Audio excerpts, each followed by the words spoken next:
স্বাগত ডিবিসি সংবাদে। আপনাদের সাথে আছি আমি সামিয়া জান্নাম। এবার জানাবো খবরের বিস্তারিত। প্রায় 58 ঘন্টা পর আমরণ অনশন ভেঙে মধ্যরাতে ক্যাম্পাসে উল্লাস করেছেন খুলনা প্রকৌশল ও প্রযুক্তি বিশ্ববিদ্যালয় কুয়েটের আন্দোলনকারীরা। রাত 1টার দিকে তাদের জুস পান করিয়ে অনশন ভাঙান বিশ্ববিদ্যালয় মঞ্জুরি কমিশনের সদস্য অধ্যাপক তানজিমউদ্দিন খান।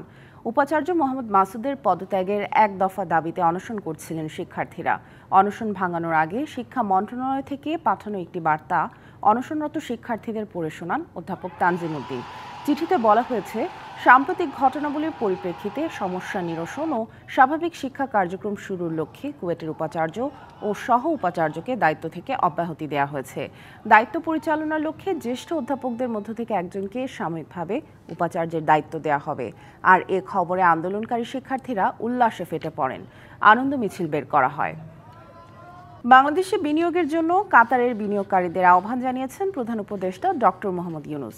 এজন্য একটি বিশেষ অর্থনৈতিক অঞ্চল গড়ে তোলার ঘোষণা দিয়েছেন তিনি। বুধবার দোহায় কাতারের উপপ্রধানমন্ত্রী ও প্রতিরক্ষা মন্ত্রী শেখ সাউদ বিন আব্দুল রহমান বিন হাসান আল থানির সঙ্গে বৈঠকে প্রধান উপদেষ্টা বলেন, কাতারের বিনিয়োগকারীদের জন্য একটা বিশেষ অর্থনৈতিক অঞ্চল গড়ে তোলা হবে। সেখানে কাতারের ব্যবসায়ীরা সমরাস্ত্রের যন্ত্রাংশ সহ অন্যান্য খাতে বিনিয়োগ করতে পারেন। বিনিয়োগ সম্ভাবনার কথা তুলে ধরে প্রধান উপদেষ্টা কাতারের মন্ত্রীকে জানান, বাংলাদেশকে ম্যানুফ্যাকচারিং ও অর্থনৈতিক হাব হিসেবে গড়ে তোলার চেষ্টা করা হচ্ছে। এর জন্য বন্দরের সক্ষমতা বাড়ানো সহ বিনিয়োগ পরিষেবা উন্নয়ন করা হচ্ছে। বাংলাদেশে শিল্প স্থাপন করে উৎপাদিত পণ্য দেশের বাইরে রপ্তানি করার সুযোগ থাকবে বলেও জানান প্রধান উপদেষ্টা। স্থানীয় সরকারের চেয়ারম্যান মেয়র নির্বাচনে জনগণের সরাসরি ভোট না রাখার সুপারিশের সমালোচনা করেছেন নির্বাচন বিশেষজ্ঞ ও রাজনীতি বিশ্লেষকরা। সংস্কার কমিশনের সুপারিশ, চেয়ারম্যান মেয়র নির্বাচিত হবেন ইউপি সদস্য বা কাউন্সিলরদের ভোটে। এমন হলে দুর্নীতি ও রাজনৈতিক প্রভাব বাড়বে মনে করছেন বদিউল আলম মজুমদার। আর রাজনৈতিক বিশ্লেষকরা বলছেন, এ ধরনের সিদ্ধান্ত হলে প্রশ্নবিদ্ধ হবে জবাবদিহি। স্থানীয় সরকার কাঠামোয় গ্রামাঞ্চল কিংবা শহরে সরকারের নানা কার্যক্রম পরিচালনা করে ইউনিয়ন পরিষদ, পৌরসভা ও সিটি কর্পোরেশন। নাগরিকদের নানা সেবা নিশ্চিতের দায়িত্বে থাকা এই প্রতিষ্ঠানগুলো বহু বছর ধরেই স্বেচ্ছাচারিতা সহ নানা অভিযোগে জর্জরিত। 2024 সালের গণ অভ্যুত্থানের পর নানা সংস্কার কমিশনের সাথে স্থানীয় সরকার ব্যবস্থাকে ঢেলে সাজাতেও গঠন করা হয় কমিশন। যে কমিশন গত রোববার অন্তর্বর্তী সরকারের কাছে তাদের প্রতিবেদন জমা দিয়েছে। এই কমিশনের নানা প্রস্তাবের মধ্যে সবচেয়ে আলোচিত জনগণের সরাসরি ভোটে নির্বাচন পদ্ধতি বাদ দিয়ে নির্বাচিত সদস্যদের ভোটে ইউনিয়ন পরিষদ চেয়ারম্যান বা সিটি কর্পোরেশনের মেয়র নির্বাচিত করার প্রস্তাব।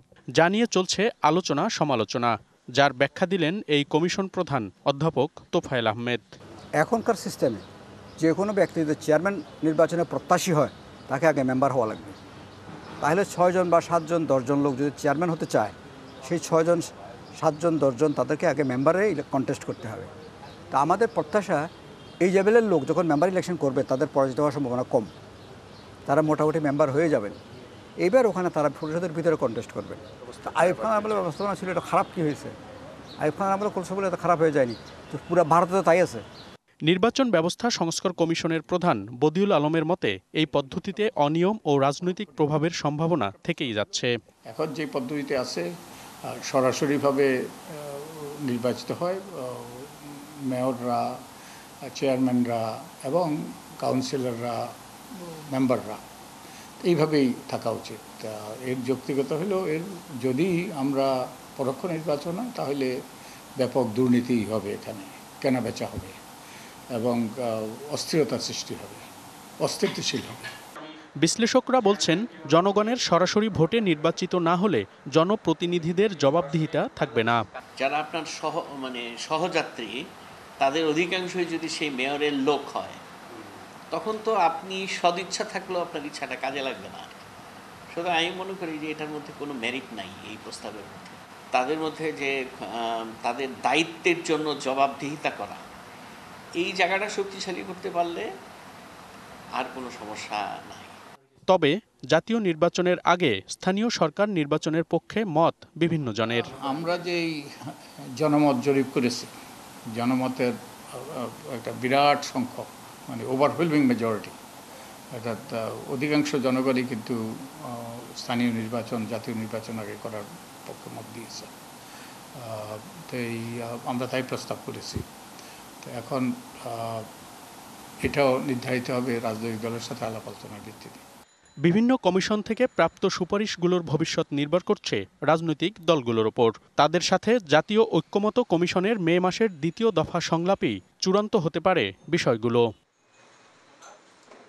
মনিরুল সোহাগ, ডিবিসি নিউজ, ঢাকা। চট্টগ্রামে 50,000-এরও বেশি ব্যাটারি চালিত রিকশা থেকে বছরে প্রায় 306 কোটি টাকার চাঁদা আদায় করছে একটি সিন্ডিকেট। বিদ্যুতের অপচয়, যানজটের কারণে চলাচল নিষিদ্ধ থাকলেও পুরো চট্টগ্রামে দাপিয়ে বেড়াচ্ছে রিকশাগুলো। একদিকে রাজস্ব হারাচ্ছে সিটি কর্পোরেশন, অন্যদিকে ঘটছে একের পর এক দুর্ঘটনা। চট্টগ্রামের মনসুরাবাদ গোয়েন্দা কার্যালয়ের মাঠ ও সদরঘাটে শত শত ব্যাটারি চালিত রিকশার স্তূপ। জায়গা না পাওয়ায় আটক করা এসব নিষিদ্ধ রিকশা রাখতে পারছে না পুলিশ। অভিযানে এসব রিকশা আটক করা হলেও কোনোভাবেই বন্ধ করা যাচ্ছে না তাদের দৌরাত্ম্য।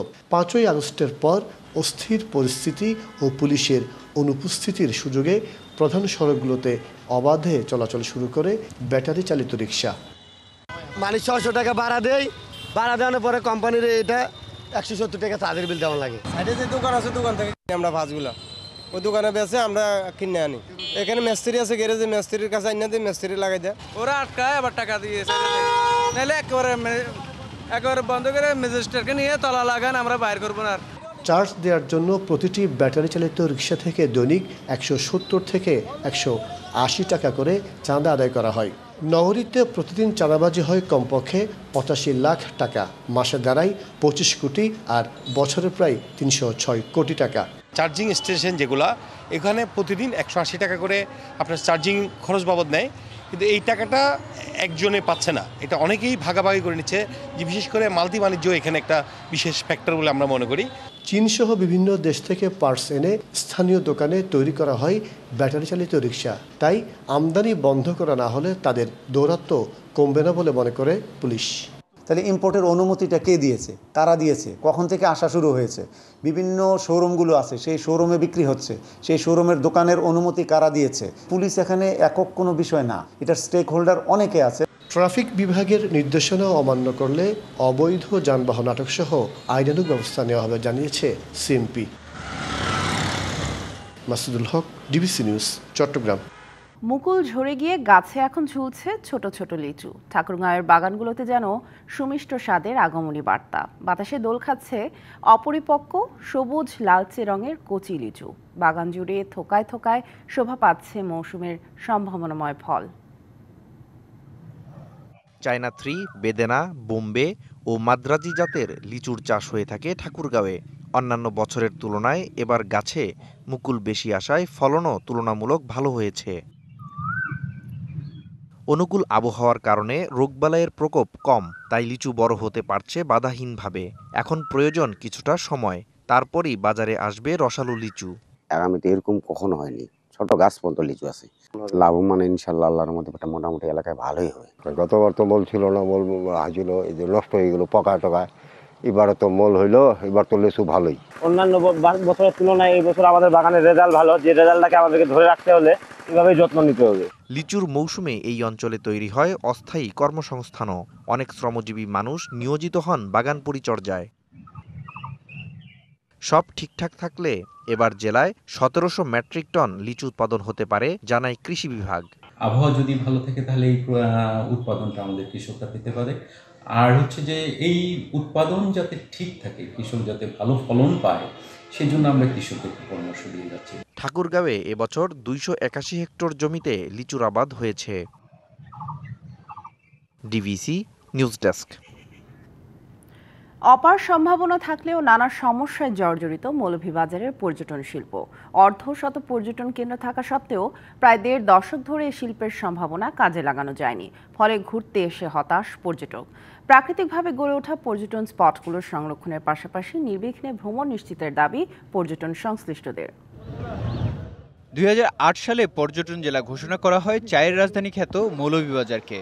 চা বাগান, হাওর, পাহাড় ও সমতলের বৈচিত্র্যপূর্ণ জনপদ ঘিরে পর্যটনের সম্ভাবনা কাজে লাগানোর সুদূরপ্রসারী উদ্যোগ নেওয়া হয়নি দেড় যুগেও। বিচ্ছিন্নভাবে লাউয়াছড়া জাতীয় উদ্যান, মাধবকুণ্ড জলপ্রপাত ও ইকো পার্ক উন্নয়নের মধ্যেই পর্যটন বিকাশের ধারণা আটকে গেছে। এতে জৌলুস হারিয়ে দিন দিন নষ্ট হচ্ছে পর্যটন সম্ভাবনা। বৈচিত্র্যময় পরিবেশের কারণে পর্যটকরা ছুটে আসেন মৌলভীবাজারে। তবে অপর্যাপ্ত ট্রেনের টিকিট, ভাঙা রাস্তা আর সেবার তুলনায় খরচ বেশি হওয়ায় ক্ষুব্ধ পর্যটকরা। কিন্তু যেহেতু এতগুলো টাকা টিকিট নিচ্ছে তারা, সেই ক্ষেত্রে আসলে ভিতরে সেরকম পর্যটকের জন্য কিছুই রাখে নাই তারা। এই জায়গার যে পরিবেশ ওইগুলো যদি একটু নিট অ্যান্ড ক্লিন থাকে তাহলে আরো সুন্দর হবে, আর রাস্তা যদি একটু ভালো থাকে। এছাড়া রয়েছে নির্ধারিত ভাড়ার বদলে ইচ্ছেমতো ভাড়া আদায়ের অভিযোগও। একটা নির্ধারিত রেট থাকবে, তাহলে আমরা ওইটা আমাদের পর্যটকদের জন্য খুবই ভালো হয়। পর্যটন খাত বাঁচাতে অবকাঠামোগত উন্নয়নের দাবি সংশ্লিষ্টদের। রাস্তাঘাটের কিছুটা দুর্দশা আছে। এই যে পর্যটনের অপার সম্ভাবনা জায়গায় বিভিন্ন রকমের আপনার এই হোটেল রিসোর্ট অনেকে নামে বেনামে উঠেছে আর কি। এটাকে কিভাবে নিয়ন্ত্রণে আনা যায় আইনের মাধ্যমে এনে, যাতে সবাই সুন্দর মতো ব্যবসাটা করতে পারে।